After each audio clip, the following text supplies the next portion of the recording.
ಸಂದೇಹ ಇದೆ. ಯಾಕೆಂದ್ರೆ ಆಯುರ್ವೇದ ಶಾಸ್ತ್ರಜ್ಞರು ಇದನ್ನು ಪಾರಿಜಾತ ಅಂತ ಒಪ್ಪುವುದಿಲ್ಲ. ನಾವು ಯಾವುದನ್ನ ಪಾರಿಜಾತ ಗಿಡ ಅಂತ ಹೇಳ್ತೇವೆ, ಯಾವುದನ್ನ ಪಾರಿಜಾತ ಹೂ ಅಂತ ಹೇಳ್ತೇವೆ, ಅದು ಪಾರಿಜಾತ ಅಲ್ಲ. ನಮ್ಮಲ್ಲೇ ಆಯುರ್ವೇದ ತಜ್ಞರು ಅದನ್ನು ಪಾರಿಜಾತ ಅನ್ನೋದನ್ನು ಔಷಧೀಯವಾಗಿ ಬಳಸುವಂತಹ ಪಾರಿಜಾತಕ್ಕೆ ಬೇರೆ ವಿವರ ಹೇಳ್ತಾರೆ. ಅವ್ರು ಹೇಳ್ತಾರೆ, ಇದು ಕೃಷ್ಣ ದೇವಲೋಕದಿಂದ ತಂದ ಪಾರಿಜಾತ ಇದಲ್ಲ. ಯಾಕೆಂದ್ರೆ ಅದು ಈ ಪಾರಿಜಾತ ಅರಳಿ ಕೆಲವೇ ಗಂಟೆಗಳಲ್ಲಿ ಬಾಡಿ ಹೋಗುತ್ತೆ ಮತ್ತು ಇದರಲ್ಲಿ ಅಂಥ ಸೌಗಂಧ್ಯ ಇಲ್ಲ, ಕಂಪು ಇಲ್ಲದ ಹೂವು, ಬೇಗ ಬಾಡುವ ಹೂವು. ಅದು ಹಾಗಲ್ಲ. ನಾನು ನೋಡಿದ್ದೇನೆ ಆಯುರ್ವೇದದ ಉದ್ಯಾನದಲ್ಲಿ, ಔಷಧೀಯ ಉದ್ಯಾನದಲ್ಲಿ ಆ ಪಾರಿಜಾತ ಹೂವು ತುಂಬಾ ಕಂಪಿದೆ ಮತ್ತು ತುಂಬಾ ದಿವಸ ಇರುತ್ತೆ, ಬಾಡೋದಿಲ್ಲ. ಆದ್ರಿಂದ ನಾವು ಯಾವುದಕ್ಕೂ ಮಂದಾರ ಅಂತೇವೆ, ಯಾವುದಕ್ಕೂ ಪಾರಿಜಾತ ಅಂತೇವೆ. ದೇವಲೋಕದ ಮಂದಾರ ಪಾರಿಜಾತ ಸುಮಾರು ಇದಕ್ಕೆ ಹೋಲುವುದು ಇರಬಹುದು, ಅದು ಬೇರೆ ಥರದ ಗಿಡ. ಮತ್ತು ಇದು ಎರಡು ಅಪೂರ್ವವಾದ ಪುಷ್ಪಗಳು. ಅದು ದೇವಲೋಕದ ಪುಷ್ಪ. ಇದು ಎರಡು ಹೂ ಕೊಡತಕ್ಕಂತಹ ಮರಗಳು. ಅಲ್ಲಿ ಯಾಕೆ ಹೂ ಕೊಡ್ತವೆ? ಆ ಹೂವನ್ನ ಅಲ್ಲಿ ಮುಕ್ತ ಸ್ತ್ರೀಯರು ಮುಕ್ತ ಪುರುಷರು ಕೊಯ್ತಾರೆ, ಮಾಲೆ ಕಟ್ತಾರೆ, ಭಗವಂತನಿಗೆ ಅರ್ಪಿಸ್ತಾರೆ. ಅದು ಭಗವದ್ ಆರಾಧನೆಗೆ ಅರ್ಪಣೆ ಆಗುತ್ತೆ ಅಂತ ಹೂ ಬಿಡ್ತಾರೆ. ಅವು ಹೂ ಬಿಡುವುದೇ ಈ ಆನಂದಕ್ಕೋಸ್ಕರ, ಭಗವಂತನ ಪಾದದಲ್ಲಿ ತಾವು ಕಂಗೊಳಿಸಬೇಕು ಅನ್ನೋದಕ್ಕೋಸ್ಕರ. ಆಮೇಲೆ ಮೂರನೇದ್ದು ಒಂದು ಮರ ಇದೆ. ಆ ಮರ ಏನೋ ಮಂದಾರ ಅಂತ ಹೆಸರಿಟ್ಟಿದ್ದು, ಪಾರಿಜಾತ ಅಂತ ಹೆಸರಿಟ್ಟಿದ್ದು ಅಲ್ಲೋ ಗೊತ್ತಿಲ್ಲ. ಮತ್ತೊಂದು ಸಂತಾನ ವೃಕ್ಷ ಅಂತ, ಅಂದ್ರೆ ಸಂತಾನ ಕೊಡುವ ವೃಕ್ಷ, ಅಲ್ಲಿ ಸಂತಾನ ಆಗೋದಿಲ್ಲ. ಆ ಸಂತಾನ ವೃಕ್ಷ ಭೂಲೋಕದಲ್ಲಿ ಇಲ್ಲ. ಎರಡು ಭೂಲೋಕದ. ಮೂರನೇದು ಸೌಗಂಧ್ಯ, ಕಂಪು. ನಮಗೆ ಬೇಕಾದ್ರೆ ಸ್ನೋ ಬೇಕಾದ್ರೆ ಸ್ನೋ, ಪೌಡ್ರ್ ಬೇಕಾದ್ರೆ ಪೌಡ್ರು, ಅಂಗಡಿಯಿಂದ ತರೋದು ಬೇಡ. ಯಾವ ಕಂಪು ಬೇಕಾದರೂ ಅದನ್ನು ಒದಗಿಸ್ತಕ್ಕಂಥ ಒಂದು ವೃಕ್ಷ ಇದೆ. ಅದಕ್ಕೆ ಹರಿಚಂದನ ಅಂತ ಹೆಸರು. ನಾವು ಚಂದನದ ಮರ ಅಂತ ಹೇಳ್ತೇವೆ. ಹಾಗೆ ಹೂ ಕೊಡುವ ಎರಡಾಯ್ತು, ಕಂಪು ಕೊಡುವಂಥದ್ದು. ಇನ್ನೊಂದು ಹೂ ಕೊಡುವ ಮರ ಇದೆ. ಅದು ಯಾವ ಹೂ ಬೇಕಾದ್ರೆ ಆ ಹೂ ಕೊಡುವಂಥದ್ದು. ಇದು ಮಂದಾರ, ಇದು ಮಾತ್ರ ಸಂತಾನ ವೃಕ್ಷ ಅಂತ ಹೇಳ್ತಾರೆ. ಅದು ಭೂಮಿಯಲ್ಲಿ ಇಲ್ಲ. ಅದು ಸಂತಾನ ಅಂದ್ರೆ ಸರ್ವಾಣಿಪಿ ಪುಷ್ಪಾಣಿ ಸಂತಾನ. ಯಾವ ಹೂ ಬೇಕಂದ್ರೆ ಸಿಗುವಂತಹ ಮರವು ಅದು ಸಂತಾನದ್ದು. ಅದಾದ ಮೇಲೆ ಹೂ ಆಯಿತು, ಪರಿಮಳ ಆಯಿತು, ಇನ್ನು ಕೇಳಿದ್ದು ಫಲ. ಯಾವ ಹಣ್ಣು ಯಾವ ಕಾಲದಲ್ಲಿ ಯಾವ ಹಣ್ಣು ಬೇಕಾದರೂ ನಮಗೆ ಅಂಗಡಿಗೆ ಹೋದ್ರೆ ಈಗ ಸೀಸನ್ ಅಲ್ಲ, ದ್ರಾಕ್ಷಿ ಸಿಗೋಲ್ಲ, ಮೂಸಂಬಿ ಸಿಗೋಲ್ಲ, ಕಿತ್ತಳೆ ಸಿಗೋಲ್ಲ, ಸಿಕ್ಕಿದ್ರು ದುಬಾರಿ. ಅದು ಹಾಗಲ್ಲ. ಏನು ಬಯಸಿದರೆ ಯಾವ ಕಾಲದಲ್ಲಿ ಅದನ್ನು ಕೊಡತಕ್ಕಂಥ ವೃಕ್ಷ ಅದು ಕಲ್ಪವೃಕ್ಷ. ಸರ್ವಾನಪಿ ಪುಮರ್ಥಾನ್ನ ಕಲ್ಪಯತಿ. ಏನು ಬೇಕು ಅಂತ ಬಯಸಿದ ಮನುಷ್ಯ, ಅಲ್ಲಿ ಮುಕ್ತ ಜೀವ, ಅದನ್ನು ಕೊಡತಕ್ಕಂಥದ್ದು ಕಲ್ಪವೃಕ್ಷ. ಹೀಗೆ 5 ಮರಗಳು ಅಲ್ಲಿ ಇರುವುದರಿಂದ ನಾರಾಯಣ ಪಂಡಿತರು ಹೇಳ್ತಾರೆ, ಎಲ್ಲ ಋತು ಧರ್ಮವೂ ಏಕಕಾಲದಲ್ಲಿ ಅಲ್ಲಿ ಕಗ್ಗೊಳಿಸ್ತದೆ. ಯಾವ್ಯಾವುದೋ ಒಂದೊಂದು ಋತುವಿನಲ್ಲಿ ಒಂದೊಂದು ಹೂ ಬಿಡುತ್ತೆ, ಒಂದೊಂದು ಹಣ್ಣು ಬಿಡುತ್ತೆ. ಅಲ್ಲಿ ಈ 5 ಮರಗಳಿರುವುದರಿಂದ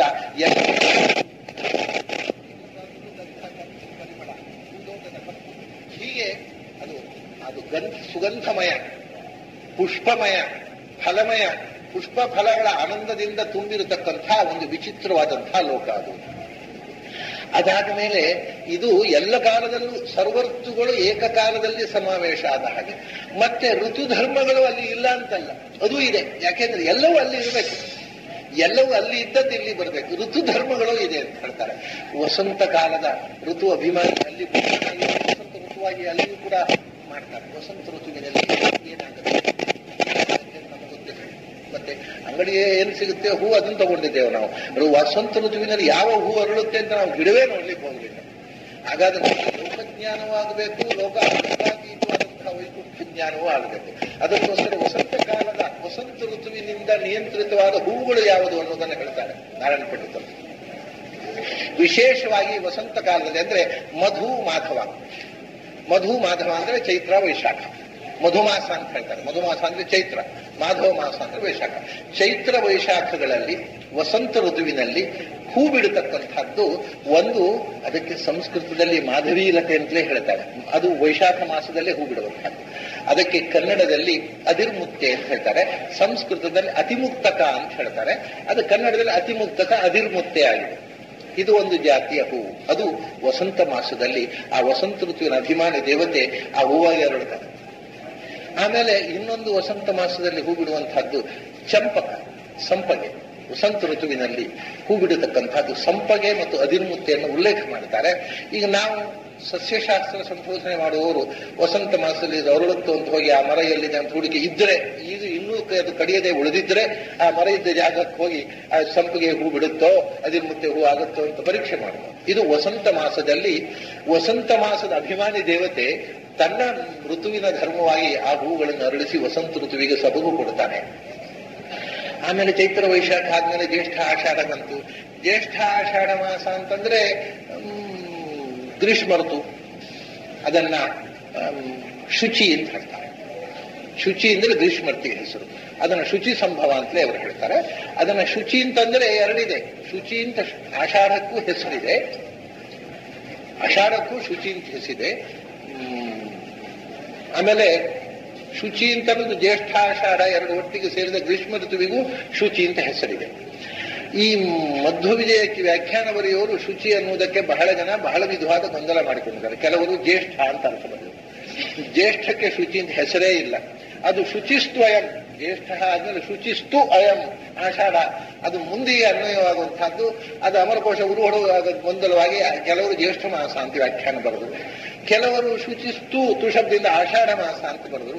ಇಲ್ಲಿ ಋತುವರ್ಣನೆ, ಮಾಸ ವರ್ಣನೆ ಅಲ್ಲ. ಶುಚಿ ಎನ್ನುವುದು ಜ್ಯೇಷ್ಠ ಆಷಾಢ ಎರಡೂ ಮಾಸಗಳು ಒಟ್ಟಿಗಿರುವ ಗ್ರೀಷ್ಮ ಋತುವಿನ ಹೆಸರು. ಆದ್ರಿಂದ ಶುಚಿ ಅನ್ನುವುದಕ್ಕೆ ಜ್ಯೇಷ್ಠ ಅಂತ ಅರ್ಥ ಬರೆದವರು ತಪ್ಪು ಬರೆದಿದ್ದಾರೆ, ಆಷಾಢ ಅಂತ ಅರ್ಥ ಬರೆದವರು ತಪ್ಪು ಬರೆದಿದ್ದಾರೆ. ಶುಚಿ ಅಂದರೆ ಗ್ರೀಷ್ಮ ಋತು ಅಂತ ಅರ್ಥ. ಅದರಿಂದ ಇವತ್ತು ಮಧ್ವವಿಜಯಕ್ಕೆ ಉಪಲಬ್ಧ ವ್ಯಾಖ್ಯಾನಗಳನ್ನು ಹಿಡ್ಕೊಂಡು ನೀವು ನೋಡಿದರೆ ಅನೇಕ ತಪ್ಪು ವಿಷಯಗಳನ್ನು ತಿಳ್ಕೊಳ್ಬೇಕಾಗುತ್ತೆ. ಅದು ಆಷಾಢ ಮಾಸ ಅಂತ ತಿಳ್ಕೊಂಡ್ರು ತಪ್ಪು, ಜ್ಯೇಷ್ಠ ಅಂತ ತಿಳ್ಕೊಂಡ್ರು ತಪ್ಪು. ಶುಚಿ ಅಂದರೆ ಗ್ರೀಷ್ಮ ಋತು. ಗ್ರೀಷ್ಮ ಋತುವಿನಲ್ಲಿ ಅಲ್ಲಿ ಏನು ಬೆಳೆಯಿತು ಅಂದರೆ, ಗ್ರೀಷ್ಮ ಋತುವಿನಲ್ಲಿ ಬೆಳೆಯತಕ್ಕಂತಹ ಹೂವನ್ನು ಒಂದನ್ನೇ ವಿಶೇಷವಾಗಿ ಹೇಳ್ತಾರೆ ಅವರು, ಮಲ್ಲಿಗೆ, ನವಮಲ್ಲಿಕ. ಮಲ್ಲಿಗೆ ಹೂವು ಸಮೃದ್ಧವಾಗಿ ಬೆಳೆದು ಅಲ್ಲಿ ಅದನ್ನು ಕೊಯ್ದು ಮಲ್ಲಿಗೆಯ ಮಾಲೆ ಮಾಡಿ ಭಗವಂತನಿಗೆ ಅರ್ಪಿಸುವಂತಹ ಯೋಗ. ಇದು ಗ್ರೀಷ್ಮ ಋತು ಮುಕ್ತವಾದಾಗ ಅದರ ಒಂದು ಸೌಭಾಗ್ಯ. ಆಮೇಲೆ ಮಳೆಗಾಲ ಬಂತು. ಮಳೆಗಾಲದಲ್ಲಿ ಸಾಮಾನ್ಯವಾಗಿ ನೀವು ಪಾಟ್ನಲ್ಲಿ ಬೆಳೆಸಿದ ಹೂಗಳು ಬೇರೆ, ನೇಚರ್ನಲ್ಲಿ ಕಾಡಿನಲ್ಲಿ ಹೋದ್ರೆ ಮಳೆಗಾಲದಲ್ಲಿ ಹೆಚ್ಚಾಗಿ ಯಾವ ಹೂಗಳು ಹೆಚ್ಚಾಗಿ ಈ ಕಂಪು ಬೀರುವ ಹೂಗಳು ಅಳುವುದಿಲ್ಲ, ಕಾಟು ಹೂಗಳು ಬರುತ್ತವೆ. ಮಳೆಗಾಲದಲ್ಲಿ ಹೂವಿನ ವರ್ಣನೆ ಮಾಡದೆ ಮಳೆಗಾಲದ ಇನ್ನೊಂದು ವಿಚಿತ್ರವನ್ನ ಮಾಡ್ತಾರೆ. ಯಾಕಂದ್ರೆ ಪ್ರಾಣಿಗಳು ಅಲ್ಲಿ ಇರ್ತವೆ, ಪ್ರಾಣಿ ಜೀವಗಳು ಇರ್ತವೆ, ವೃಕ್ಷ ಜೀವಿ ಇದ್ದಾಗ. ಅದಕ್ಕೆ ಏನ್ ಮಾಡಿದ್ರು ಅಂದ್ರೆ ಮಳೆಗಾಲದಲ್ಲಿ ನವಿಲುಗಳು,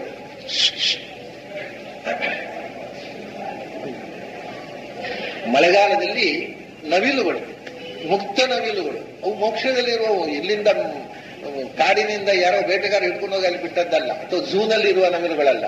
ಅವು ಸ್ವತಂತ್ರ ನವಿಲುಗಳು, ಮುಕ್ತ ನವಿಲುಗಳು.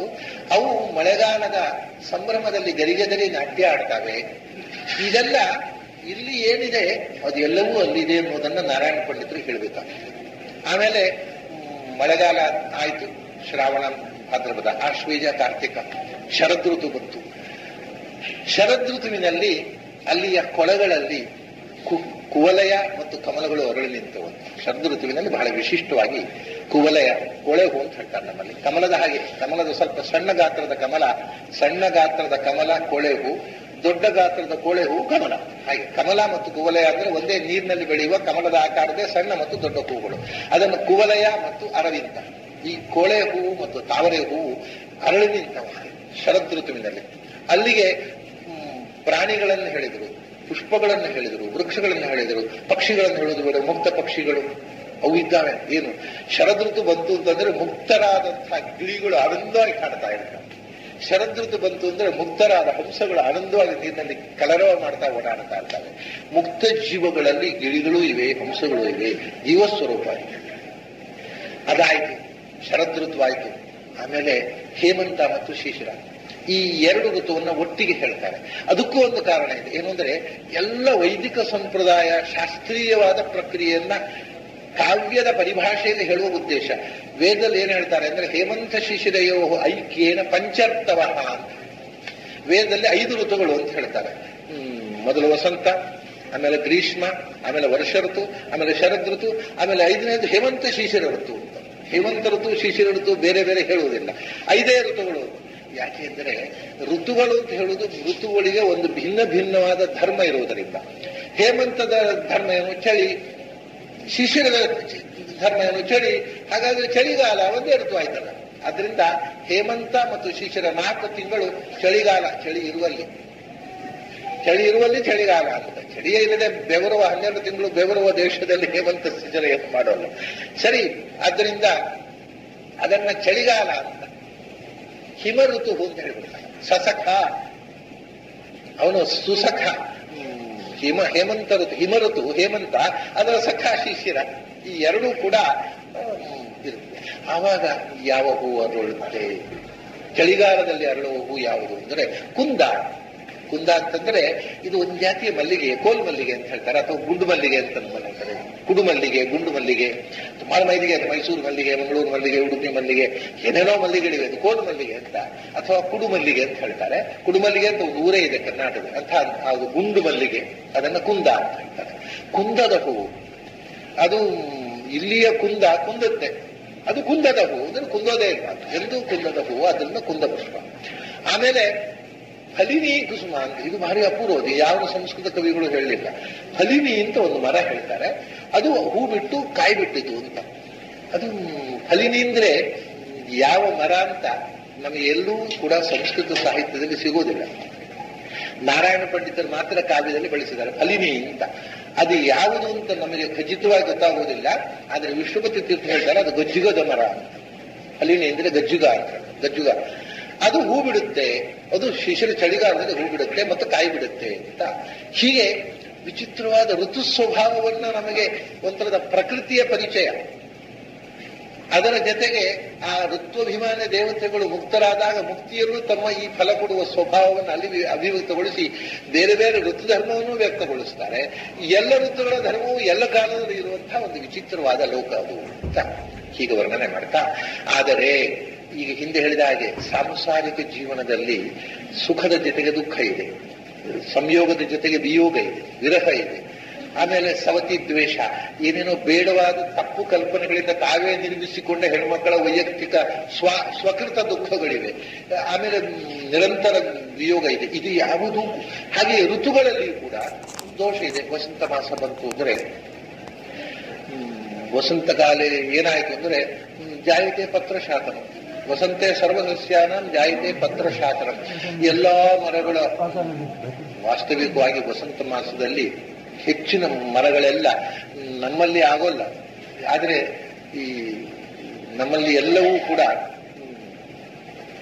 ಕಾಡುಗಳನ್ನ ತುಂಬಾ ಕಡಿದದ್ರಿಂದಲೋ ಅಥವಾ ಜನಸಂಖ್ಯೆಯ ಇದರಿಂದಲೋ ಕಾಲ ಕಾಲಕ್ಕೆ ಆಗಬೇಕಾದ ಯಾವುದು ಆಯಾ ಕಾಲಕ್ಕೆ ಆಗೋಲ್ಲ. ಆದರೆ ವಸಂತ ಕಾಲದಲ್ಲಿ ಎಲ್ಲ ಮರಗಳು ಎಲೆಗಳನ್ನು ಉದುರಿಸಿ ಬೋಳಾಗುತ್ತವೆ ಅಂತ ಶಾಸ್ತ್ರಕಾರ ಹೇಳ್ತಾರೆ. ಇದು ಇವತ್ತು ಕೂಡ ಪೂರ್ಣ ಪ್ರಮಾಣದಲ್ಲಿ ನೋಡ್ಲಿಕ್ಕೆ ಸಿಗುವುದು ನಿಮಗೆ ಅಮೆರಿಕಾದಲ್ಲಿ. ಅಮೆರಿಕಾದಲ್ಲಿ ವಸಂತ ಮಾಸದಲ್ಲಿ ಒಂದು ಮರದಲ್ಲಿ ಒಂದು ಎಲೆ ಇರುವುದಿಲ್ಲ, ಮೊದಲು ಹಣ್ಣಾಗತ್ತೆ.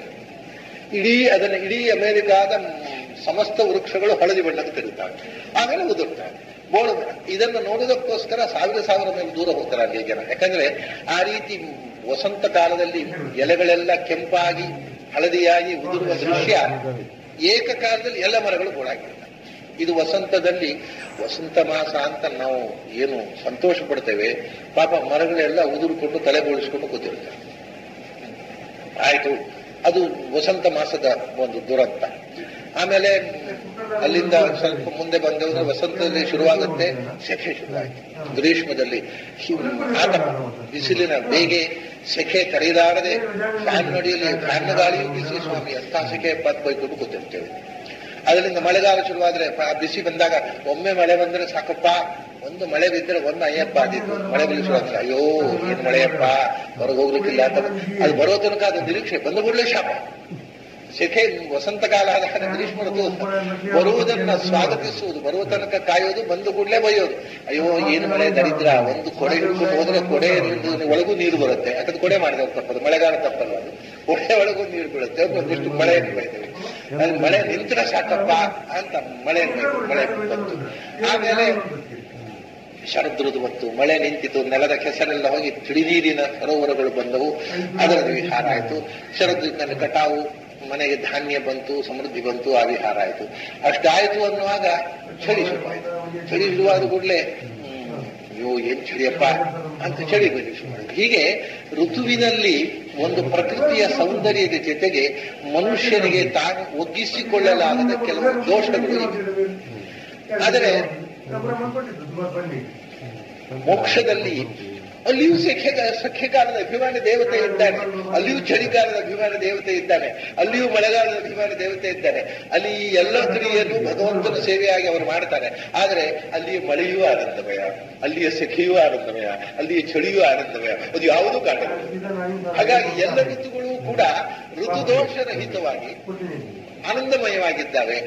ಇಂಥ ಸರ್ವಕಾಲದ ಸರ್ವ ಸಮೃದ್ಧಿಯ ಆನಂದಮಯವಾಗಿರತಕ್ಕಂಥ ಒಂದು ಸ್ಥಿತಿ.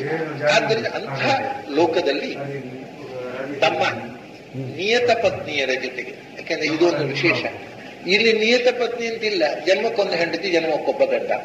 ಆದ್ದರಿಂದ ಅಲ್ಲಿ ತಮ್ಮ ನಿಯತ ಪತಿಯ ಜೊತೆಗೆ ನಿರಂತರವಾಗಿ ಅನಂತ ಕಾಲದವರೆಗೆ ಆನಂದಮಯವಾಗಿ ಬದುಕತಕ್ಕಂಥ ದಾಂಪತ್ಯ ಜೀವನ, ಮತ್ತು ಅದರಲ್ಲಿ ಯಾವುದೇ ಒಂದು ಫಲದ ಬಯಕೆ ಇಲ್ಲ. ಆ ದಾಂಪತ್ಯ ಸುಖದ ಅನುಭವದಲ್ಲಿ ಕೂಡ ಭಗವಂತನ ಆ ಭಗವಂತ ಆನಂದ ಕೊಡುವ ವೈಚಿತ್ರ್ಯಗಳ ಅನುಸಂಧಾನ. ಎಂಥೆಂಥ ಆನಂದ ಎಲ್ಲೆಲ್ಲಿ ಇಟ್ಟಿದ್ದಾನೆ ಭಗವಂತ ಅಂತ ಭಗವಂತನ ಆ ಸೃಷ್ಟಿಯ ಆ ಒಂದು ವೈಭವ, ವೈಚಿತ್ರ್ಯದ ಅನುಸಂಧಾನದ ಆನಂದ ಅವರಿಗೆ ಅವರು ಗಂಡು ಹೆಣ್ಣಿನಿಂದ ಆನಂದ ಪಡುವುದಲ್ಲ, ಹೆಣ್ಣು ಗಂಡಿನಿಂದ ಆನಂದ ಪಡುವುದಲ್ಲ, ಗಂಡು ಹೆಣ್ಣಿನಲ್ಲಿ ಎಂಥ ಭಗವಂತ ಮೋಡಿ ಇಟ್ಟಿದ್ದಾನೆ ಅಂತ ಭಗವಂತನನ್ನು ನೆನಪಿಸ್ತಾರೆ, ಗಂಡಿನಿಂದ ಎಂಥ ಆನಂದ ಕೊಟ್ಟ ನಮಗೆ ಅಂತ ಭಗವಂತನ ನೆನಪಿಸ್ತಾರೆ. ಹೀಗೆ ಹೆಣ್ಣು ಗಂಡಿನ ಮೂಲಕ ಭಗವಂತನ ಆನಂದವನ್ನು ಅನುಭವಿಸ್ತಾರೆ. ಹೀಗೆಲ್ಲ ಅನುಭವಿಸಿ ಕೊನೆಗೆ ಇದೆಲ್ಲಕ್ಕಿಂತಲೂ ಮುಖ್ಯವಾದ ಸಂಗತಿ ಇದ್ದರೆ ಭಗವಂತನ ನಿರಂತರ ದರ್ಶನದ ಭಾಗ್ಯ ಅಲ್ಲಿ ಮಾತ್ರ ಇದೆ ಅಂತ. ದೇವರನ್ನು ನೋಡಬೇಕು ಅಂತಂದ್ರೆ ಯಾವತ್ತೂ ಭಗವಂತನ ದರ್ಶನ, ನಿತ್ಯ ಭಗವಂತನನ್ನು ಕಾಣುವ ಭಾಗ್ಯ. ಆ ಭಗವಂತನನ್ನ ಬಹಳ ಬಹಳ ಅದ್ಭುತವಾಗಿ ಭಗವಂತನನ್ನ ವರ್ಣನೆ ಮಾಡಿದ್ದಾರೆ. ನಖಶಿಖಾಂತ ಪಾದಾದಿ ಕೇಶಾಂತ ವರ್ಣನೆ, ಭಗವಂತನ ಪಾದದಿಂದ ಕೇಶ ತನಕ ವರ್ಣನೆಯನ್ನು ನೋಡಿದರೆ ಅದನ್ನು ನಮಗೆ ಧ್ಯಾನಕ್ಕೆ ಅನುಕೂಲವಾಗಿದೆ. ಅಲ್ಲಿ ಕಣ್ಣಾರೆ ನೋಡುವಂಥದ್ದು, ನಾವು ಕಣ್ಮುಚ್ಚಿ ನೋಡುವಂಥದ್ದು. ಅದನ್ನು ಯಾಕೆ ಹೇಳಿದ್ರೆ ಅಲ್ಲಿ ಕಣ್ಣಾರೆ ನೋಡುವುದು, ಕಣ್ಬಿಚ್ಚಿ ನೋಡುವುದು. ನಾವಿಲ್ಲಿ ಕಣ್ಮುಚ್ಚಿ ಆ ರೂಪವನ್ನು ಅನುಸಂಧಾನ ಮಾಡಬೇಕು. ಭಗವಂತನ ಪಾದ ಹೀಗಿದೆ, ಅವನ ಆ ಪಾದದ ಉಗುರುಗಳು ಹೀಗಿವೆ, ಇಲ್ಲಿ ದೇಹ ಹೀಗಿದೆ, ಆಭರಣಗಳು, ಕೈಗಳಲ್ಲಿ ಇರತಕ್ಕಂಥ ಆಯುಧಗಳು, ಪ್ರತಿಯೊಂದು ಭಗವಂತನನ್ನ ನಾವು ಹೇಗೆ ಧ್ಯಾನದಲ್ಲಿ ಅನುಸಂಧಾನ ಮಾಡಬೇಕು ಆ ಪ್ರಕ್ರಿಯೆಯನ್ನ ಬಹಳ ವಿಸ್ತಾರವಾಗಿ ಬಹಳ ಸುಂದರವಾಗಿ ಹೇಳ್ತಾರೆ. ಇಷ್ಟಾದ ಮೇಲೆ ಅಂಥ ಭಗವಂತ ನಿರಂತರ ಕಾಣಿಸಿಕೊಳ್ತಾನೆ. ಇದು ದೊಡ್ಡ ಭಾಗ್ಯ. ಮತ್ತೆ ಎಲ್ಲರಿಗೂ ಒಂದೇ ಥರ ಅಲ್ಲ, ಭಗವಂತನನ್ನು ಕಾಣುವುದರಲ್ಲಿಯೂ ಅಂತರ ಇದೆ. ಆ ವಿಷಯ ಹೇಳ್ತಾರೆ. ಭಕ್ತರಿಗೆ ಎಲ್ಲರಿಗೂ ಒಂದೇ ರೀತಿ ಭಗವಂತ ಕಾಣಿಸುವುದಿಲ್ಲ. ಅವರವರ ಕಾಣಿಕೆ, ಅದರ ಕೆಪಾಸಿಟಿ, ಕಣ್ಣಿನ ಕೆಪಾಸಿಟಿಗೆ ಅರ್ಜುನ ಒಂದು ವಿಶ್ವರೂಪ ಕಂಡ. ಅವರವರ ಯೋಗ್ಯತೆ ತುಂಬಾ ಜನ ವಿಶ್ವರೂಪ ಕಂಡಿದ್ದಾರೆ. ಎಲ್ಲರಿಗೂ ಒಂದೇ ರೂಪದಿಂದ ಭಗವಂತ ಕಾಣಿಸುವುದಿಲ್ಲ. ಅವರವರಿಗೆ ಎಷ್ಟು ಕಾಣಲಿಕ್ಕೆ ಯೋಗ್ಯತೆ ಇದೆ ಅಷ್ಟೇ ಕಾಣುವುದು. ಹಾಗೆ ಮುಕ್ತರಲ್ಲಿ ಆ ಜೀವದ ಯೋಗ್ಯತೆಗೆ ತಕ್ಕಂತೆ ಭಗವಂತನ ಎರಡು ಪಾದ ಎರಡು ಕೈಯ ಭಗವಂತನನ್ನು ಕಂಡವರುಂಟು. ಅನಂತ ಪಾದ, ಸಹಸ್ರ ಶೀರ್ಷ ಪುರುಷ ಸಹಸ್ರಾಕ್ಷ ಸಹಸ್ರವಾದ. ಭಗವಂತ ಅನಂತ ಪಾದಗಳಿಂದ, ಅನಂತ ಹಸ್ತಗಳಿಂದ, ಅನಂತ ಶೀರ್ಷಗಳಿಂದ ಅದನ್ನು ಕಾಣತಕ್ಕಂಥ ಯೋಗ್ಯತೆ ಇದ್ದವರು ಕಾಣ್ತಾರೆ. ಎರಡೇ ಕಾಲು, ಎರಡೇ ಕೈ, ನಾಲ್ಕು ಕೈ, ಎಲ್ಲ ಯಾರ್ಯಾರಿಗೆ ಏನೇನು ರೂಪದಿಂದ ಕಾಣಬೇಕೋ ಎಲ್ಲ. ಯಾಕಂದ್ರೆ ಭಗವಂತ ಎಲ್ಲರಿಗೂ ಭಗವಂತನದು ಅನಂತ ರೂಪ. ಅನಂತ ರೂಪನಾದ ಭಗವಂತ ಅನಂತ ವಿಧವಾಗಿ ಅಲ್ಲಿರತಕ್ಕಂಥ ಮುಕ್ತರಿಗೆ ದರ್ಶನ ಕೊಡ್ತಾ ಇರ್ತಾನೆ. ಇದೆಲ್ಲ ಹೇಳಿ ಆದ್ಮೇಲೆ ಕೊನೆಗೆ ವೇದದಲ್ಲಿ ಒಂದು ಮಾತಿದೆ, ಉಪನಿಷತ್ತಲ್ಲಿ, ಯಂ ಯಮಂತಮಭಿಕಾಮೋ ಭವತಿ ಯಂ ಯಂ ಕಾಮಂ ಕಾಮಯತೆ ತದಸ್ಯ ಸಂಕಲ್ಪಾದೇವ ಸಮುತ್ತಿಷ್ಠತಿ ಅಂತ ಒಂದು ಮಾತು ಹೇಳ್ತಾರೆ. ಸಯದಿ ಪಿತೃಲೋಕ ಕಾಮೋ ಭವತಿ ಸಂಕಲ್ಪಾದೇವಾಸ್ಯ ಪಿತರ ಸಮುತ್ತಿಷ್ಠಂತಿ, ಸಯದಿ ಮಾತೃಲೋಕ ಕಾಮೋ ಭವತಿ ಸಂಕಲ್ಪಾದೇವಾಸ್ಯ ಮಾತರ ಸಮುತ್ತಿಷ್ಠಂತಿ, ಸಯದಿ ಭಾತೃಲೋಕ ಕಾಮೋ ಭವತಿ ಸಂಕಲ್ಪಾದೇವಾಸ್ಯ ಭ್ರಾತರ ಸಮುತ್ತಿಷ್ಠಂತಿ. ಆಮೇಲೆ ಹೀಗೆ ಹೇಳ್ತಾ ಹೇಳ್ತಾ ಸಯದಿ ಗಂಧಮಾಲ್ಯ ಕಾಮಲೋಕೋ ಭವತಿ ಲೋಕ ಕಾಮೋ ಭವತಿ ಗಂಧಮಾಲ್ಯ ಸಂಕಲ್ಪಾದೇವ ಸಮುತ್ತಿಷ್ಠತಃ. ಹೀಗೆ ಏನು ಬಯಸಿದ ಅದನ್ನ ಅವನು ಬಯಸಿದ ತಕ್ಷಣ ಪಡೀತಾನೆ. ಭಗವಂತನನ್ನ ಸತ್ಯ ಸಂಕಲ್ಪ ಅಂತ ಉಪಾಸನೆ ಮಾಡಿದ್ದರಿಂದ ಜೀವರಿಗೆ ಕೂಡ ಆ ಗುಣದ ಒಂದು ಲೇಷ ಸತ್ಯ ಸಂಕಲ್ಪ ಬಂದಿದೆ. ಅಂದ್ರೆ ಅವರು ಬಯಸಿದ್ದೆಲ್ಲ ಆಗಬೇಕಂದ್ರೆ ಕಡೆಗೆ ಅವನು ಅಲ್ಲಿ ಮೋಕ್ಷಕ್ಕೆ ಹೋಗುತ್ಕೊಂಡು ದೇವರು ರಿಟೈರ್ ಆಗಲಿ, ನಾನೇ ದೇವರಾಗಿ ಬಿಡ್ತೇನೆ ಅಂತ ಸಂಕಲ್ಪ ಮಾಡಿದ್ರೆ ಆಗಿಬಿಡ್ತಾನೆ. ಅಲ್ಲಿ ಸಂಕಲ್ಪ ಅಯೋಗ್ಯವಾದ ಇಚ್ಛೆಯೇ ಬರುವುದಿಲ್ಲ. ಆದ್ರಿಂದ ಯಾವ ತೊಂದರೆ ಇಲ್ಲ. ಬೇಡವಾದ ಇಚ್ಛೆ ಇಲ್ಲಿ ಮಾತ್ರ ಬರುವುದು. ಹಾಗಾಗಿ ಅಲ್ಲಿ ದೇವರು ರಿಟೈರ್ ಆಗಲಿ, ನಾಳೆಯಿಂದ ನಾನೇ ದೇವರಾಗ್ತೇನೆ ಅಂತಾಗಲಿ, ಅಥವಾ ದೇವರು ಸುಮ್ಮನೆ ಕೂತ್ಕೊಳ್ಳಿ ನಾನೇ ಜಗತ್ ಸೃಷ್ಟಿಯಾದಿಗಳನ್ನು ಮಾಡ್ತೇನೆ ಅಂತಾಗಲಿ ಇಚ್ಛೆಯೇ ಬರುವುದಿಲ್ಲ. ಬಂದ್ರೆ ಈಡೇರುತ್ತೆ. ಆದರೆ ಅಯೋಗ್ಯವಾದ ಕಾಮನೆಯೇ ಬರದಂತಹ ತನ್ನ ಯೋಗ್ಯತೆಯನ್ನು ತಾನು ಏನನ್ನು ಬಯಸಬೇಕು ಅಂತ ಪೂರ್ಣವಾಗಿ ತಿಳುವಳಿಕೆಯಿಂದ ಬದುಕುವ ಸ್ಥಿತಿ ಅದು. ಹಾಗಾಗಿ ಅವರು ಏನನ್ನು ಬಯಸ್ತಾರೆ, ಅವರು ನಾನು ಸಂಸಾರದಲ್ಲಿದ್ದಾಗ ನನಗೆ ತಂದೆ ತಾಯಿ ಆಗಿದ್ದವರು ಸಾವಿರ ಮಂದಿ ಇದ್ದಾರೆ. ಒಂದೆರಡು ಅಪ್ಪಂದಿರಲ್ಲ, 1000 ಮಂದಿ ಅಪ್ಪಂದಿರು, 1000 ಮಂದಿ ಅಮ್ಮಂದಿರು, ಅವಾಗ ಲೆಕ್ಕ ಇಲ್ಲ, ಇರ್ತಾರೆ. ಅದರಲ್ಲಿ ಇಂಥ ಪರ್ಟಿಕ್ಯುಲರ್ ತಂದೆಯನ್ನು ತಾಯಿಯನ್ನು ನೋಡ್ಬೇಕು ಅಂತ ಬಯಸಿದರೆ ತಕ್ಷಣ ಅವರಿಗೆ ಇಚ್ಛೆ ಮಾಡಿದ ತಕ್ಷಣ ಆ ಇಚ್ಛೆಯ ಉತ್ತರ ಕ್ಷಣದಲ್ಲಿ ಅವರು ಅದನ್ನ ನೋಡಬಲ್ಲರು. ಅಥವಾ ಇಂಥ ಕಡೆ ಹೋಗ್ಬೇಕು, ಅವರಿಗೆ ಪಕ್ಕ ಮನಸ್ಸಾಯಿತು, ಏನು ಉಡುಪಿಗೆ ಹೋಗ್ಬೇಕು ಅಂತ ಮನಸ್ಸಾದರೆ ಸಂಕಲ್ಪ ಅದೇವ, ಅವರು ಉಡುಪಿಗೆ ಬರಬಲ್ಲರು. ನಾವು ಮೋಕ್ಷಕ್ಕೆ ಅವರಿಗೆ ಈಗ ಇಳಿದಿದ್ದನ್ನು ನೋಡಿ ನಮಗೆ ಮೋಕ್ಷಕ್ಕೆ ಹೋಗ್ಲಿಕ್ಕಿಲ್ಲ, ಅವ್ರಿಗೆ ಉಡುಪಿ ಬರ್ಲಿಕ್ಕಿಲ್ಲ. ಮುಕ್ತರಿಗೂ ನಮ್ಮ ಹಾಗೆ ಆಯ್ತಲ್ಲ, ಹಾಗಲ್ಲ, ಅವ್ರಿಗೆ ಉಡುಪಿ ಬರಬೇಕು. ಅವರು ಅಲ್ಲೇ ಕೃಷ್ಣನನ್ನ ನೋಡಬಲ್ಲರು. ಉಡುಪಿಗೆ ಬಂದು ಆಚಾರ್ಯ ಪ್ರತಿಷ್ಠೆ ಮಾಡಿದ ಕೃಷ್ಣ ನೋಡ್ಬೇಕು ಅಂದ್ರೆ ಉಡುಪಿ ಬಂದು ನೋಡಿ ಹೋಗ್ಬಲ್ಲರು. ಅವರು ಎಲ್ಲಿಗೆ ಹೋಗ್ಬೇಕು ಅಂದ್ರೆ ಹೋಗಬಲ್ಲರು. ಆ ಕ್ಷಣ ಇಚ್ಛೆ ಮಾಡಿದ ತಕ್ಷಣ ಅವ್ರು ಎಲ್ಲಿಗೆ ಬೇಕೆಂದರೆ, ಯಾವ ಲೋಕಕ್ಕೆ ಬೇಕೆಂದ್ರೆ ಆ ಲೋಕಕ್ಕೆ ಹೋಗಬಲ್ಲರು. ಅಥವಾ ಅವರು ಬಯಸಿದ ಲೋಕ, ಬಯಸಿದ ವ್ಯಕ್ತಿಗಳು ಅವರ ಎದುರು ಬಂದು ಬರು. ಈ ರೀತಿ ಇಚ್ಛಾ ಅಂದ್ರೆ ಅದು ಕೃತಿ. ಇಚ್ಛೆ ಮತ್ತು ಕೃತಿಗಳಿಗೆ ಅಂತರವೇ ಇಲ್ಲ. ಭಗವಂತನಿಗೆ ಇಚ್ಛಾ ಮಾತ್ರ ಪ್ರಭೋ ಸೃಷ್ಟಿ. ಆ ಸ್ಥಿತಿ ಅವರಿಗೂ ಬಂದ್ಬಿಡುತ್ತೆ. ಅವರು ಬಯಸಿದ್ದು ಅವರ ಮುಂದೆ ಸೃಷ್ಟಿಯಾಗತ್ತೆ.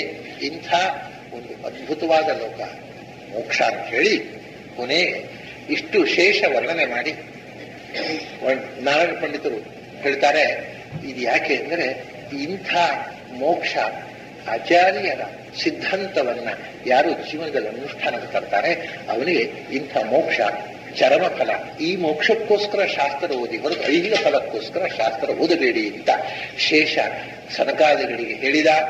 ಅದನ್ನ ಸನಕಾದಿಗಳು ಕೇಳಿ ಸಂತೋಷಪಟ್ಟರು ಅಂತ ಅನ್ನುವಂಥದ್ದು ಇಡೀ ಸರ್ಗದಲ್ಲಿ ಬಂದಿರತಕ್ಕಂಥ ಒಟ್ಟು ಮೋಕ್ಷದ ವರ್ಣನೆಯ ಒಂದು ಸಂಕ್ಷಿಪ್ತ ಚಿತ್ರ.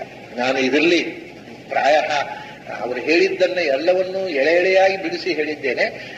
ಬಿಟ್ಟದ್ದು ಅಂದ್ರೆ ಸ್ತ್ರೀ ಪುರುಷರ ಭೋಗ ವರ್ಣನೆ ಇದೆ, ಸುರತ ವರ್ಣನೆ. ಅದನ್ನು ವಿವರವಾಗಿ ನಾನು ವರ್ಣಿಸ್ಲಿಕ್ಕೆ ಹೋಗಲಿಲ್ಲ. ಸ್ತ್ರೀ ಪುರುಷರ ಭೋಗ ಅಂತ ಅದನ್ನು ಸಮಷ್ಟಿಯಾಗಿ ಹೇಳಿದ್ದೇನೆ ಅಷ್ಟೇ.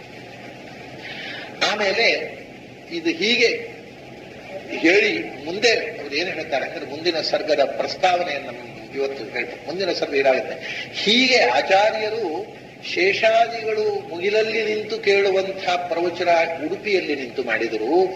ಆಚಾರ್ಯರ ಸಿಂಹನಾದ, ಇವರು ವೇದಾಂತಿ ಸಿಂಹ ಅಂತ ಹೇಳ್ತಾರೆ. ಇವರು ವೇದಾಂತದಲ್ಲಿ ಒಂದು ಸಿಂಹದಂತೆ ನಿಂತು ಬಿಟ್ರು ಆಚಾರ್ಯರು. ಆ ಸಿಂಹನಾದ 8 ದಿಕ್ಕಿಗೂ ಹಬ್ಬಿತು. ಆ ಸಿಂಹನಾದ ಕೇಳಿದಾಗ ವಾದಿ ದಂತೀಂದ್ರ ಸಿಂಹೆ, ನಾವು ಏನಾಗಿದೆ ಅಂತ ಈ ವಾದ ಮಾಡತಕ್ಕಂತಹ ಪಂಡಿತರು ಅನ್ನೋ ಆನೆಗಳ ಬಲ ಉಡುಗಿ ಹೋಯ್ತು. ಯಾಕಂದ್ರೆ ಸಿಂಹದೇದರು ಆನೆಗಳು ಯಾವ ಪ್ರಾಣಿಯನ್ನಾದರೂ ಬಗ್ಗು ಬಡಿದು ಬಿಡ್ತಾವೆ, ಸಿಂಹದೇದರು ಬಗ್ಗುತ್ತವೆ. ಅದರಿಂದ ಆಚಾರ್ಯರ ಸಿಂಹನಾದವನ್ನ ಕೇಳಿಸಿಕೊಂಡ ಎಲ್ಲ ಮತಗಳ ವಾದಿಗಳು ಕೂಡ ಆನೆಗಳಂತೆ ತಮ್ಮ ಸೊಕ್ಕು ಮುರಿದು ತಲೆ ಬಗ್ಗಿಸಿದವು. ಅಂಥ ಸಂದರ್ಭದಲ್ಲಿ ಒಂದು ದೊಡ್ಡ ಸಮಸ್ಯೆ ಆಯಿತು ಇಲ್ಲಿ ಅಂತ ಹೇಳ್ತಾರೆ. ಏನು ಅಂದ್ರೆ, ಆಚಾರ್ಯರ ಕಾಲದಲ್ಲಿ ದಕ್ಷಿಣ ಈ ನಮ್ಮ ಸಮಗ್ರ ತಳವ ಮಂಡಲದಲ್ಲಿ ಹಳ್ಳಿಯಲ್ಲಿ ಮಠಗಳಿದ್ದವು. ಈಗ ಅಷ್ಟು ಮಠಗಳಿಲ್ಲ. ಹಳ್ಳಿಗೂ ಹಿಂದಿನ ಕಾಲದಲ್ಲಿ ಒಂದೊಂದು ಹಳ್ಳಿಯಲ್ಲೂ ಒಂದೊಂದು ಮಠ, ಎತ್ತಾರ ಮಠ, ಆ ಮಠ, ಈ ಮಠ, ಕೆಲವು ಹೆಸರುಗಳಲ್ಲಿ ಬರ್ತಾರೆ. ಹಳ್ಳಿಯಲ್ಲಿಯೂ ಮಠ, ಒಂದೊಂದು ಮಠದಲ್ಲಿ ಹಲವಾರು ಸ್ವಾಮಿಗಳು. ಇದು ಆಗ ಇದ್ದ ಪರಿಸ್ಥಿತಿ. ಪ್ರತಿ ಹಳ್ಳಿಯಲ್ಲಿ ಒಂದು ದೇವಸ್ಥಾನ ಇದ್ದ ಹಾಗೆ ಒಂದು ಮಠ ಇರ್ತಿತ್ತು. ಸಾಮಾನ್ಯ ವಯಸ್ಸಾದ ಕೂಡಲೇ ಹೆಚ್ಚಿನವರು ಸನ್ಯಾಸ ತಗೊಳ್ತಿದ್ರು. ವಾನಪ್ರಸ್ಥ ಇಲ್ಲಲ್ಲ, ಗಾಡಿ ಹೋಗುವ ಪ್ರಶ್ನೆ ಇಲ್ಲ. ವಯಸ್ಸಾದ ಕೂಡಲೇ ಮಕ್ಕಳು ದೊಡ್ಡವರಾದ ಕೂಡಲೇ ಸನ್ಯಾಸ ತಗೊಳ್ಳೋದು, ಆ ಮಠ ಸೇರ್ಬಿಡೋದು. ಹೀಗೆ ಪ್ರತಿಯೊಂದು ಮಠದಲ್ಲೂ 10 ಮಂದಿ ಯತಿಗಳು. ಇವರೆಲ್ಲರೂ ಸ್ಮಾರ್ತ, ಇವರೆಲ್ಲರೂ ಅದ್ವೈತಿಗಳು. ಯಾಕೆಂದ್ರೆ ಆಚಾರ್ಯ ಬರೋ ತನಕ ಇಲ್ಲಿ ಇದ್ದದ್ದು ಶ್ರೀ ವೈಷ್ಣವ ಸಂಪ್ರದಾಯ ಇಲ್ಲಿ ಬರಲೇ ಇಲ್ಲ. ರಾಮಾನುಜಾಚಾರ್ಯರು ಪ್ರವೇಶವೇ ಆಗಲಿಲ್ಲ ಇಲ್ಲಿ. ಆದ್ದರಿಂದ ಬರೇ ಶಂಕರ ಸಿದ್ಧಾಂತ, ಸ್ಮಾರ್ತ ಸಂಪ್ರದಾಯ, ಅದ್ವೈತ ಸಂಪ್ರದಾಯ ಇತ್ತು. ಅದು ಇನ್ನೊಂದು ವಿಷಯ ಐತಿಹಾಸಿಕವಾಗಿ ಗಮನಿಸಬೇಕಾದ ಒಂದು ಸಂಗತಿ ಇದೆ. ಏನಾಗಿದೆ ಅಂದರೆ, ಇಲ್ಲೇ ಸಮೀಪದಲ್ಲಿ ಶೃಂಗೇರಿ ಮಠ ಇದೆ. ಆದರೆ ಬಹಳ ಜನಕ್ಕೆ ಈ ಸಂಗತಿ ಗೊತ್ತಿಲ್ಲ. ಆಗ ಶೃಂಗೇರಿ ಮಠದಲ್ಲಿ ಯಾವ ಸ್ವಾಮಿಗಳು ಇರಲಿಲ್ಲ, ಅದು ಹಾಳು ಬಿದ್ದಿತ್ತು. ಅದಕ್ಕೆ ಈಗ ಏನು ಶೃಂಗೇರಿ ಮಠದ ಇತಿಹಾಸ ಏನು ಹೇಳುತ್ತೆ ಅಂತ ನೋಡಿ, ಅಲ್ಲಿ 300 ವರ್ಷ ಯಾವ ಸ್ವಾಮಿಗಳು ಇರಲಿಲ್ಲ. ಸಾಮಾನ್ಯ 8ನೇ ಶತಮಾನ, 9, 10, 11, 12 ಈ 3 ಶತಮಾನಗಳಲ್ಲಿ ಯಾವ ಸ್ವಾಮಿಗಳು ಇರಲಿಲ್ಲ. ಅದು ಅವರ ಗುರು ಪರಂಪರೆಯಲ್ಲಿ ಇಲ್ಲ. ಅದಕ್ಕೇನು ಹೇಳ್ತಾರೆ ಅಂದ್ರೆ, ಆ 9ನೇ ಶತಮಾನ ಇದ್ದ ಸ್ವಾಮಿಗಳೇ 300 ವರ್ಷ ಇದ್ರು ಅಂತ ಹೇಳ್ತಾರೆ. ಗುರು ಪರಂಪರೆಯಲ್ಲಿ ಹಾಗಿದೆ. ನಮ್ಮದಾದ ನಮ್ದೇನು ಅಡ್ಡಿಲ್ಲ. ಒಬ್ಬರೇ ಸ್ವಾಮಿಗಳು 300 ವರ್ಷ ಶೃಂಗೇರಿ ಮಠದಲ್ಲಿ ಇದ್ರು ಅಂತ. ಅದರ ಅರ್ಥ 300 ವರ್ಷ ಯಾರು ಇರ್ಲಿಲ್ಲ ಅಂತ. ಮಠ ಹಾಳು ಬಿದ್ದಿತ್ತು. ಆವಾಗ ಅಲ್ಲಿ ಯಾರು ಇಲ್ಲ, ಆದ್ರೆ ಅಲ್ಲಿಂದ ಮಾರ್ಗದರ್ಶನ ಇಲ್ಲ. ಆದ್ರೆ ಊರೂರುಗಳಲ್ಲಿ ಮಠಗಳಿತ್ತು, ಹಳ್ಳಿಯಲ್ಲಿ ಒಂದು ಮಠ. ಅದು ಸ್ಮಾರಕ ಸಂಪ್ರದಾಯ ಬಿಟ್ಟು ಬೇರೆ ಸಂಪ್ರದಾಯದ ಪರಿಚಯವೇ ಇರಲಿಲ್ಲ. ಈ ಒಂದು ತತ್ವವಾದ ಆಚಾರ್ಯ ಸಿದ್ಧಾಂತ ಇನ್ನು ಜನಕ್ಕೆ ಕಲ್ಪನೆಯೇ ಇರಲಿಲ್ಲ. ಹಾಗೆ ಇಡೀ ಕರಾವಳಿ ಜಿಲ್ಲೆ ತುಂಬ. ಆಮೇಲೆ ಆಚಾರ್ಯರ ಕಾಲದಲ್ಲಿ ಮತ್ತೆ ಶೃಂಗೇರಿ ಮಠಕ್ಕೆ ಸನ್ಯಾಸ ಕೊಟ್ಟು, ಯಾಕಂದ್ರೆ ಈ ನಮ್ಮ ಸಿದ್ಧಾಂತದ ವಿರುದ್ಧವಾದಂತಹ ಒಂದು ದೊಡ್ಡ ಗಾಳಿ ನಮ್ಮ ಶೃಂಗೇರಿ ಸಮೀಪದಲ್ಲೇ ಹುಟ್ಟಿತು ಅಂದಾಗ ಅದಕ್ಕೆ ಪ್ರತಿಯಾಗಿ ನಮಗೊಂದು ಜನ ಬೇಕು ಅಂತ ಅಲ್ಲಿ ಸನ್ಯಾಸ ಕೊಟ್ಟು ಅಲ್ಲಿಂದ ಮತ್ತೆ ವಿದ್ಯಾಶಂಕರಿಂದ ಶೃಂಗೇರಿ ಮಠದ ಗುರು ಪರಂಪರೆ ಮತ್ತೆ ಪ್ರಾರಂಭ ಆಯಿತು. 300 ವರ್ಷ ಅಲ್ಲಿ ಸನ್ಯಾಸಿಗಳಿರಲಿ. ಯಾಕಂದ್ರೆ ಇಲ್ಲೆಲ್ಲ ಹಳ್ಳಿಯಲ್ಲಿ ಪ್ರಚಾರ ಮಾಡ್ತಿದ್ರು, ಅದ್ವೈತಕ್ಕೆ ತೊಂದರೆ ಇಲ್ಲ, ಅದನ್ನು ಹಾಗೇ ಇತ್ತು. ಆಮೇಲೆ ಮಾತ್ರ ಒಂದು ಗಟ್ಟಿ ಪೀಠ ಬೇಕು ಅಂತ ಸನ್ಯಾಸ ಕೊಟ್ಟರು. ಇದು ಐತಿಹಾಸಿಕವಾಗಿ ವಾಸ್ತವ ಸ್ಥಿತಿ. ಆದರೆ ಅದನ್ನ ಬಹಳ ಜನರಿಗೆ ಗೊತ್ತಿಲ್ಲ. ಮತ್ತೆ ಹೆಚ್ಚಿನ 300 ವರ್ಷ ಊರು ಸ್ವಾಮಿಗಳಿದ್ದಾರೆ ಅಂತ ಕೇಂದ್ರ ಕಟ್ಟಿಕೊಂಡು ಕೂತ್ಬಿಟ್ಟಿದ್ದಾರೆ. ಹೀಗೆ ಹಳ್ಳಿಗಳಲ್ಲಿ ಸ್ವಾಮಿಗಳು ಅವರು ಅಲ್ಲಿ ಅದ್ವೈತ ಪ್ರಚಾರ ಪಾಠ ಪ್ರವಚನ ಮಾಡಿಕೊಂಡು ನಡೆದಿತ್ತು. ಈ ಸಹಜ ಈ ಆಚಾರ್ಯರು ಎಲ್ಲ ಕಡೆ ಅದ್ವೈತವನ್ನ ನಿರಾಕರಣೆ ಮಾಡಿದ್ರೆ, ಅದ್ವೈತ ಅನ್ನೋ ಶಬ್ದ ಅರ್ವಾಚ, ಅದ್ವೈತ ಅನ್ನೋ ಶಬ್ದ ಅಲ್ಲ, ಮಾಯಾವಾದವನ್ನು ನಿರಾಕರಣೆ ಮಾಡಿ ತತ್ವವಾದವನ್ನ ಘೋಷಣೆ ಮಾಡಿದರು. ಈ ಸಿಂಹನಾದಕ್ಕೆ ದೊಡ್ಡ ದೊಡ್ಡ ದಿಗ್ಗಂತಿಗಳೇ ತಲೆಬಾಗಿದಾಗ ಇಲ್ಲಿ ಇದ್ದಂಥ ಈ ಮಠದ ಅನೇಕ ಮಂದಿ ಯತಿಗಳು ಮತ್ತು ಅವರ ಅನುಯಾಯಿಗಳು, ದೊಡ್ಡ ವರ್ಗ, ಆಚಾರ್ಯರ ಅನುಯಾಯಿಗಳು ಕಮ್ಮಿ ಇದ್ರು, ಅವರೇ ಹೆಚ್ಚಿದ್ದದ್ದು. ಅವರು ವ್ಯಾಪಕವಾಗಿ ಜಿಲ್ಲೆಯಾದ್ಯಂತ ಇದ್ದರಲ್ಲ. ನಾರಾಯಣ ಪಂಡಿತರು ಅದರಲ್ಲೇ ಸೇರಿದವರೇ. ಅವರು ತ್ರಿಕೃಷ್ಣ ಪಂಡಿತರು ಕೂಡ ಆ ಸ್ವಾಮಿಗಳ ಜೊತೆಗೆ ಇದ್ದವರು, ಅವರ ತಂದೆ. ಆಮೇಲೆ ಈ ಆಚಾರ್ಯ ಸಿದ್ಧಾಂತವನ್ನು ನೋಡಿ ಪರಿವರ್ತನೆಗೊಂಡು ಬಂದವರು. ಅದರಿಂದ ಅಲ್ಲಿ ನಡೆಯುವಂತಹ ಎಲ್ಲ ಅವರ ಒಳ ವ್ಯವಹಾರಗಳು ಇವರಿಗೆ ಗೊತ್ತು, ಯಾಕೆಂದ್ರೆ ಮೊದಲು ಅಲ್ಲೇ ಇದ್ದವರು. ಆದ್ದರಿಂದ ಅವರು ಹೇಳ್ತಾರೆ, ಅದ್ವೈತಿಗಳ ಮಠಗಳಿದ್ದವು, ಅದ್ವೈತದ ಯತಿಗಳಿದ್ರು, ಅವರ ಪರಿವಾರದವರಿದ್ರು, ಅವ್ರಿಗೆ ಸಂಕಟ ಇದ್ದು ಹೋಯ್ತು. ಏನು ಅಂದ್ರೆ, ನಾವು ಹೇಳಿದ್ದನ್ನೆಲ್ಲ ತಪ್ಪು ಅಂತ ಹೇಳ್ತಾನೆ ಹೊಸ ಸನ್ಯಾಸಿ. ನಾವು ಅನೂಚಾನವಾಗಿ ಬ್ರಹ್ಮ ಸೃಷ್ಟಿಯ ಆರಂಭದಿಂದ ಇದ್ದ ಮಠ, ಅದೆಲ್ಲರೂ ಹಾಗೆ ಹೇಳೋದಿಲ್ಲ. ನಮ್ಮ ಮತ ಅದು ಬ್ರಹ್ಮದೇವರಿಂದ ಇದ್ದದ್ದು. ಅದು ನೀವು ಮೊನ್ನೆ ಬಂದ ಸ್ವಾಮಿ ನಮ್ಮ ಮತವನ್ನ ಸುಳ್ಳು ಅಂತ ಹೇಳುದು, ತಪ್ಪು ಅಂತ ಹೇಳುದು ಅಂದರೆ ಏನು? ಇದನ್ನು ಏನಾದ್ರೂ ಮಾಡಿ ಸದೆ ಬಡಿಬೇಕು, ಈ ಸ್ವಾಮಿಯನ್ನ ಸದೆ ಬಡಿಬೇಕು. ಯಾಕೆಂದ್ರೆ ವಾದದಲ್ಲಿ ಆಗುದಿಲ್ಲ. ಯಾಕಂದ್ರೆ ಅದಕ್ಕೆ ಇವ್ರು ಹೇಳ್ತಾರೆ, ಇಲ್ಲಿ ಅಂಥ ದೊಡ್ಡ ವಿದ್ವತ್ ಪ್ರಪಂಚವೂ ಇರಲಿಲ್ಲ. ಇತ್ತು, ಇಲ್ಲ ಅಂತಲ್ಲ. ಆದರೆ ಪ್ರಾಯ ಆ ಕಾಲದಲ್ಲೇ ದೊಡ್ಡ ವಿದ್ವಾಂಸರು ಅಂದ್ರೆ ಅಚ್ಯುತ ಪ್ರಜ್ಞರು, ಅದ್ವೈತದ ಪರಂಪರೆಯಲ್ಲಿ. ಇವರೆಲ್ಲ ಉಳಿದ ಸ್ವಾಮಿಗಳಿಗಿಂತ ಅವರು ದೊಡ್ಡ ವಿದ್ವಾಂಸರಿದ್ದರು. ಆದ್ದರಿಂದಲೇ ಬಾರ್ಕೂರ್ನಲ್ಲಿ ಒಂದು ಶಾಸನ ಸಿಕ್ಕಿದೆ. ಅದು ಈಶ್ವರ ದೇವನ ಉಲ್ಲೇಖ ಇರತಕ್ಕ ಶಾಸನ. ಕ್ವಚಿದೀಶ್ವರ ದೇವಮೇಶ ಅಂತ ಆಚಾರ್ಯರು, ಈಶ್ವರ ದೇವ ಅನ್ನುವ ರಾಜ ಸಭೆಗೆ ಹೋದ, ಅಲ್ಲಿ ಊರಿಗೆ ಹೋದಾಗ ಅಲ್ಲಿ ಕೆರೆ ತೋಡ್ಲಿಕ್ಕೆ ಹೇಳಿದ್ರು ಅನ್ನೋ ಕಥೆ ನಾವು ಹಿಂದೆ ನೋಡಿದ್ದೆವು. ಆ ಈಶ್ವರ ದೇವ ಅನ್ನತಕ್ಕಂಥ ಒಂದು ಉಲ್ಲೇಖ ಇರುವುದು. ಅದರಲ್ಲಿ ಏನೋ ಒಂದು ಶಾಸನ, ಅದಕ್ಕೆ ಸ್ವಾಮಿಗಳ ಶ್ರೀಪಾದರ ಸನ್ನಿಧಾನದಲ್ಲಿ ಅಂತಿದೆ. ಬಾರ್ಕೂರಿನಲ್ಲಿ ಸ್ವಾಮಿಗಳು ಅಂದ್ರೆ ದೊಡ್ಡ ಸ್ವಾಮಿಗಳು. ಇಳಿದಿರೋ ಯಾವ ಸ್ವಾಮಿಗಳು ಹೇಳಬೇಕು? ದೊಡ್ಡ ಸ್ವಾಮಿಗಳಾದ್ರೆ ಸ್ವಾಮಿಗಳು ಬಂದಿದ್ದಾರೆ ದೊಡ್ಡವರು, ಇದ್ದಲ್ಲಿ ಸೀನಿಯರ್ ಮೋಸ್ಟ್. ಶ್ರೀಪಾದರ ಸನ್ನಿಧಾನದಲ್ಲಿ ಇದು ನಿರ್ಣಯ ಆಯ್ತು ಅಂತಿದೆ. ಅದು ಬಾರ್ಕೂರು ಸ್ವಾಮಿಗಳಿರ್ಬೇಕು, ಅಂದ್ರೆ ಅಚ್ಯುತ ಪ್ರಜ್ಞರೇ ಇರಬೇಕು. ಹೀಗೆ ಅಚ್ಯುತ ಪ್ರಜ್ಞರು ಸ್ವಾಮಿಗಳು, ಉಳಿದವರು ಯಾವ ಸ್ವಾಮಿಗಳು ಅಂತ ಹೇಳಬೇಕು. ಅಂಥ ಚಿಲ್ಲರೆ ಸ್ವಾಮಿಗಳು ತುಂಬಾ ಹಳ್ಳಿಗಳಲ್ಲಿ ಒಂದು ಮಠ, ವಯಸ್ಸಾದಗಳು ಆಶ್ರಮ ತಗೊಳ್ಳೋದು, ಜ್ಞಾನ ಇರಬೇಕು ಅಂತಿಲ್ಲ, ಒಂದು ಸನ್ಯಾಸ.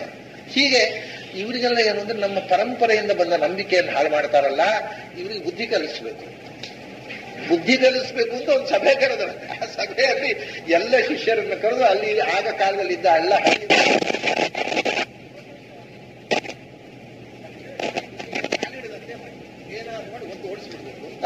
ಒಂದು ರಹಸ್ಯ ಸಭೆ ಕರೆದ್ರು. ಯಾಕಂದ್ರೆ ಪೂರ್ವದಲ್ಲಿ ಇವರು ಅಲ್ಲೇ ಇದ್ದವ್ರು ಆಗೋಗ್ತಿದ್ದಲ್ಲ, ಈ ಎಲ್ಲ ವರದಿ ಒಳಗಿರೋ ಗುಟ್ಟು ಗೊತ್ತಿದ್ದು ನಾರಾಯಣ ಪಂಡಿತರು ಬಹಳ ಸುಂದರವಾಗಿ.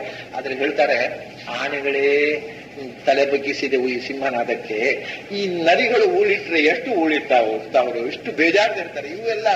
ಇವ ತರಳೆ ಪಂಡಿತರು, ಈ ನರಿಗಳು ಊಳಿಟ್ರೆ ಸಿಂಹನ ಮುಂದೆ ಎಷ್ಟು ಮಾಯಿ ಓಮಾಯಿ ಯೂಥ ಹೀಗೆ ಎಷ್ಟು ಊಳಿಟ್ಟಾವ, ಆದ್ರೂ ಉಳಿದು ಬಿಡ್ಲಿಲ್ಲ. ಏನಾದ್ರೂ ಮಾಡಿ ಈ ಸಿಂಹವನ್ನು ಒದ್ದೋಡಿಸ್ಬೇಕು ಅಂತ ನರಿಗಳಂತೂ ಕಾನ್ಫರೆನ್ಸ್ ನಡೆಯಿತು ಅಂತ. ಆ ಕಾನ್ಫರೆನ್ಸ್ ನಲ್ಲಿ ಏನು ರಿಸಲ್ಯೂಷನ್ ಆಯಿತು ಅನ್ನೋದನ್ನ ನಾಳೆ ದಿವಸ ನೋಡೋಣ. ನಮಸ್ತೆ ಪ್ರಾಣೇಶ ಪ್ರಣತಿ ಬಹುಯಾವನಿ ಮದಾಹ ನಮಸ್ವಾಮಿನ್ನ ರಾಮ ಪ್ರಿಯತಮ ಹನುಮನ್ನ ಗುರುಗುಣ ನಮಸ್ತುಭ್ಯಂ ಭೀಮ ಪ್ರಬಲತಮ ಕೃಷ್ಣೇಷ್ಟ ಭಗವನ್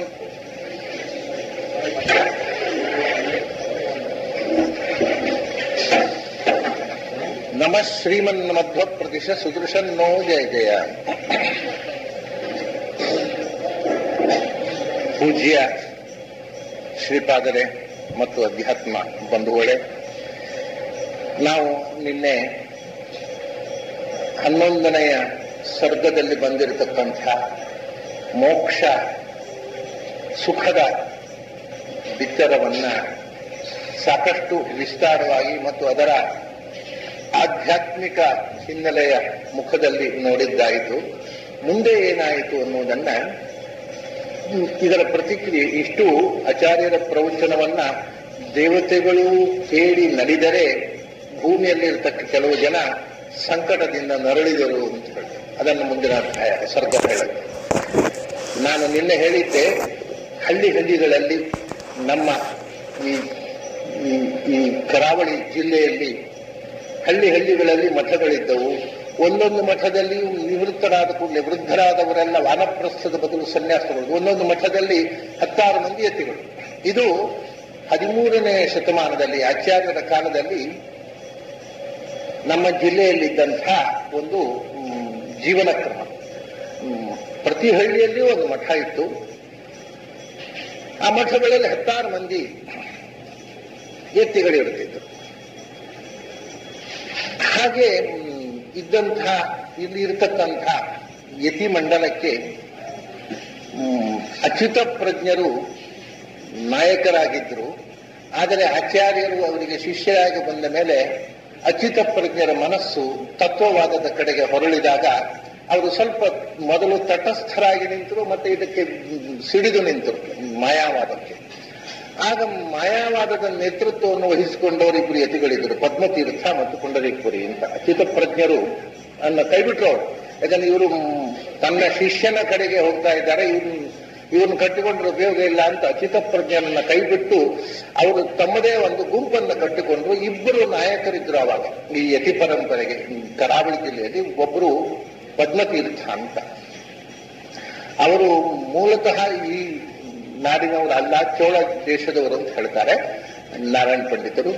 ಇವರೆಲ್ಲ ನೋಡಿ, ನಮಗೆ ತಮಾಷೆ ಏನು ಅಂದ್ರೆ, ಇಂಥ ಯತಿಗಳ ಉಲ್ಲೇಖ ಇತಿಹಾಸದಲ್ಲಿ ಎಲ್ಲೂ ಬರೋದಿಲ್ಲ. ಮಧ್ವಯುಗದಲ್ಲಿ ಮಾತ್ರ ಅವರ ಹೆಸರಿದೆ. ಎಷ್ಟೋ ಐತಿಹಾಸಿಕ ಸಂಗತಿಗಳು ಮಧ್ವಯುಗದಿಂದ ಮೊದಲ ಬಾರಿ ನಮಗೆ ಗೊತ್ತಾಗತ್ತೆ, ಇತಿಹಾಸದ ದಾಖಲೆಯೇ ಆಗಿಲ್ಲ. ಈ ಪದ್ಮತೀರ್ಥ ಪುಂಡರೀಕಪುರಿ ಅನ್ನೋ ಹೆಸರು ಯತಿಮಾಲಿಕೆಯಲ್ಲಿ ಇತಿಹಾಸದಲ್ಲಿ ಎಲ್ಲೂ ಸಿಗೋದಿಲ್ಲ. ಯಾಕಂದ್ರೆ ಈ ಕರಾವಳಿ ಜಿಲ್ಲೆಯ ಇತಿಹಾಸವನ್ನು ಯಾರು ಬರದೇ ಇಲ್ಲ.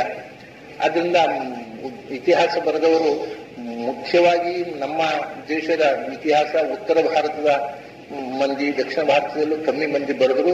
ಅದಕ್ಕಿಂತ ಹೆಚ್ಚು ಪಾಶ್ಚಾತ್ಯರು ಬರೆದರು. ಅದನ್ನೇ ನಾವು ಕೆನ್ನೆ ತಟ್ಟಿಕೊಂಡು ಒಪ್ಪಿಕೊಂಡೆವು ಅವರು ಬರೆದ ಅಬದ್ಧವನ್ನೇ. ಹಾಗಾಗಿ ನಿಜವಾದ ಇತಿಹಾಸವೇ ಈ ದೇಶದ ಸರಿಯಾಗಿ ನಿರ್ಮಾಣವೇ ಆಗಿಲ್ಲ.